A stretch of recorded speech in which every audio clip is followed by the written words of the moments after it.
In this Ramadan Daily Droplets, we're going to talk about Ramadan as a time where we look after everyone, and particularly as it relates to Zakat al-Fitr. Allah Azza wa Jal said, قَدْ أَفْلَحَ مَنْ تَزَكَّى وَذَكَرَ اسْمَ رَبِّهِ فَصَلَّى.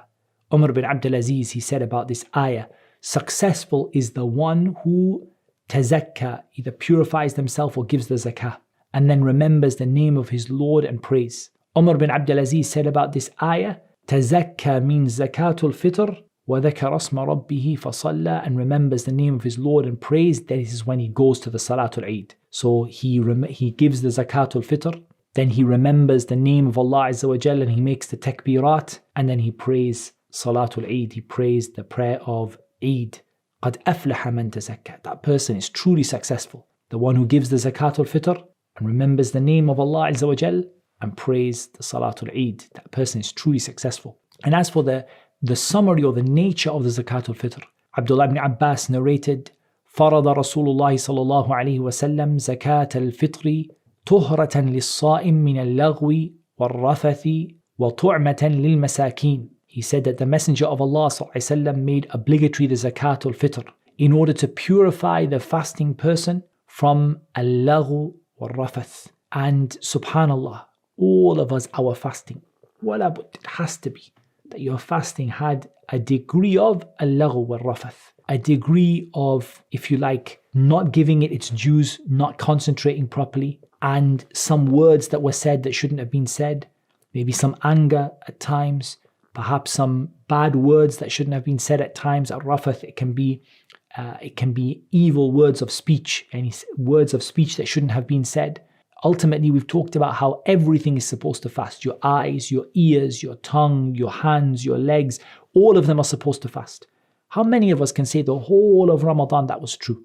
That there were elements where we fell short, and there were times when we exceeded or we went over the limits of Allah Azza wa Jal with what Allah had commanded us to do. There were times when our eyes and our ears and our tongue and our hands and our feet didn't fast the way they were supposed to. And to purify this, that is why we have Zakat al-Fitr.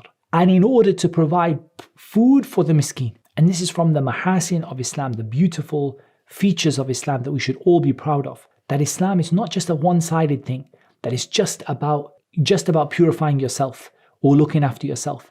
Rather, the way you purify your fast is by looking after other people, looking after the needy. وَطُعْمَةً لِلْمَسَاكِينَ, and a food for the people who are poor. Because on the day of Eid, everyone should celebrate Eid. Everyone should be celebrating. All those people that completed Ramadan, they should be celebrating. And it's not fair that the wealthy and those who are comfortable celebrate and those who are poor don't have enough food to eat. Rather, the people who have it, they purify themselves, and the way they purify themselves is by looking after the poor people.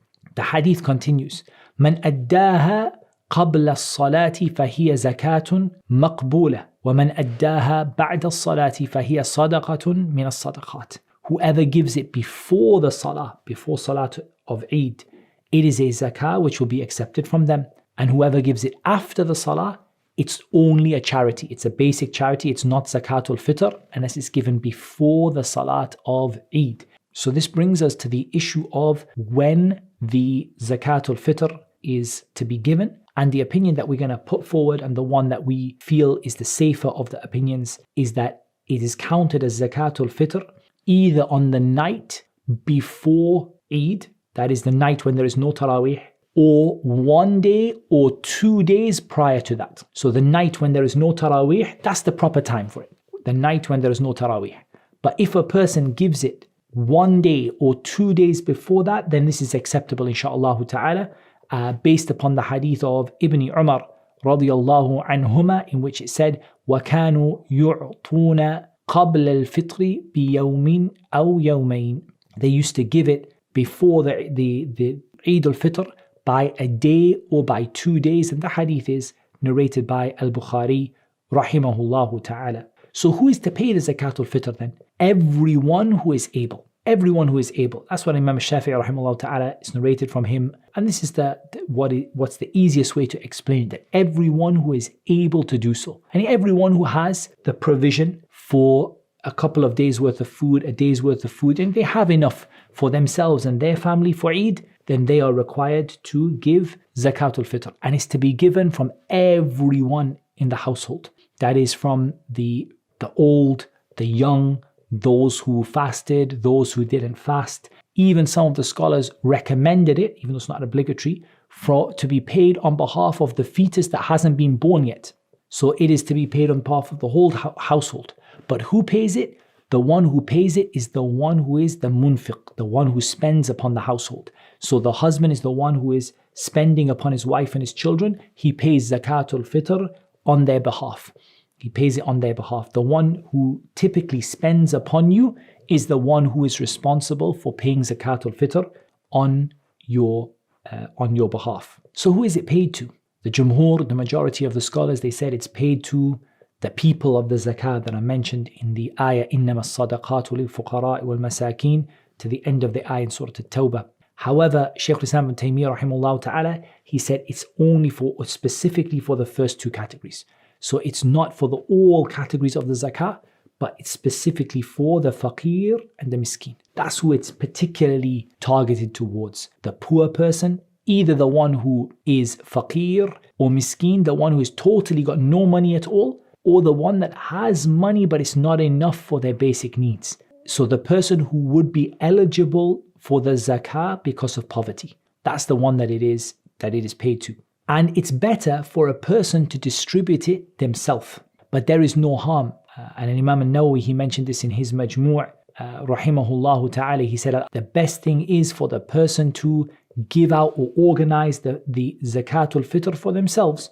But if a person gathers together and he gives it to the Imam, or gives it to the person who goes around, or he gives it to the one who usually gathers the Zakat al-Fitr like a charity, he said if he then goes and gives permission for that person, he says to that person, you have the permission to go and take it on my behalf and distribute it, then this is acceptable. But he said, but for him to give it out by himself is better than that, all of those things. So here, what we would say, a lot of people ask the question is, okay, I know how to give it.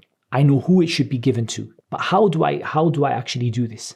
We would say that you should begin, if possible, with the people that are near to you. Some of the scholars, they even preferred if you can give it to the relative that is needy, if you know of a relative or a neighbor who is needy, you give it to them. If not, look at the people in your home area, your city or your locality. Instead of looking at people across the world in a different place, first make sure that the people in your locality are being taken care of and that they're getting what they need. And that is the asl in the zakah. It's taken from the rich of that place and given to the poor of that place. That's the asl in it. That's the basic principle in it. However, there is no harm in paying it abroad if it becomes difficult for a person, or the person can't find someone, or doesn't think they'll be able to find someone. But especially in these times that we're in right now, and especially with the difficulties that a lot of people are having, financial difficulties at this time, I believe that if you look around, you'll find people deserving of it. But if because of restrictions, you're limited and you're stuck in the house, you can't go out, for example, and you're struggling to find somebody who is needy, then if you give it to somebody like a charity or something like that, and you tell them to pay it on your behalf, there is no harm in that. But Zakat al-Fitr, and here's where we come to the next point. Zakat al-Fitr is something which should be given in food. It should not be given in money. There is no harm in you giving money to a charity and instructing them to purchase food with it. But it's not acceptable for it to be given out in money. And it's not considered to be Zakat al-Fitr if it's given out in money. It's only considered to be Zakat al-Fitr if it's given in food. And the amount to be given is a sa'. And a sa' is a measure of volume, not a measure of weight. So where a lot of people go wrong in this is that they consider the sa' to be a measure of weight. It's not, it's a measure of volume. It's like a liter, like liters or milliliters. It's not a measure of weight. Because those things, those foods, the basic food types, in the time of the Prophet ﷺ, the ones that were considered the staple foods, and Zakat al-Fitr should be paid from the staple food, the food people will benefit from. Like, what's the main food that people store and eat? The main sort of base ingredient, like could be rice, it could be wheat, it could be dates. If that's a country where dates are the staple food that people have in the home, then you give it in one of these things. And a sa' is a measure of volume.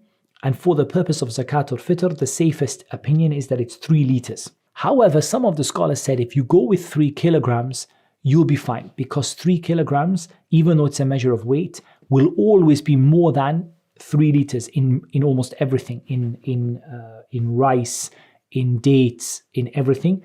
3 kilograms would be more than you could pack into the space of 3 liters, which is approximately what the sa' equates to. So if a person does it in kilograms, there's no harm in that. And if a person gives more, there's no harm in that. It can be a sadaqah.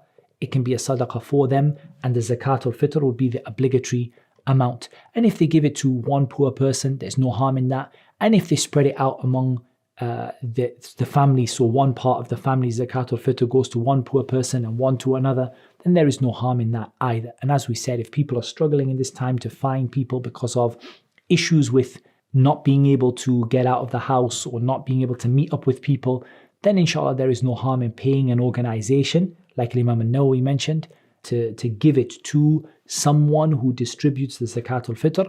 And likewise, included in that is paying an organization on the understanding and the niyyah that that organization will purchase the food and distribute the food before the Eid prayer. Because if it's not before the Eid prayer, it is sadaqah min as-sadaqat. It's a type of sadaqah from the types of sadaqah. So that's what Allah Azza wa Jal made easy for us to mention about the Zakat al-Fitr, and Allah Azza wa Jal knows best. والصلاة والسلام على نبينا محمد وعلى آله وصحبه أجمعين.